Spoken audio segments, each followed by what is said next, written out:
China is obviously a global leader in these technologies, especially in AI.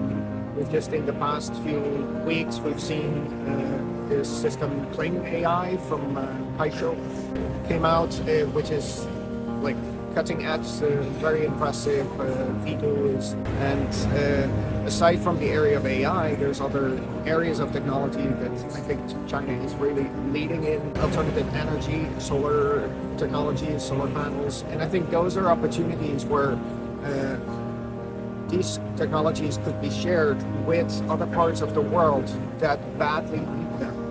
Precision agriculture, the prediction of disasters is another area where AI can play a very important role. I know China has a lot of experience with that as well. So plenty of opportunities. One of the things that is on my mind recently is that with technology moving so fast and things being so exciting, people are very much focused on what they can do with AI now. But I think it's also very important to think ahead 2 years from now or 5 years from now. I was speaking on Monday to students at the University of Toronto, and I gave an example of a Canadian ice hockey player who was interviewed at some point many years ago.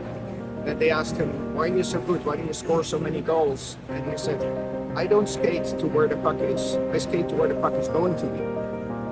And I think that mindset we have to keep in mind when we start preparing for policies on AI technology, thinking about ethics and responsible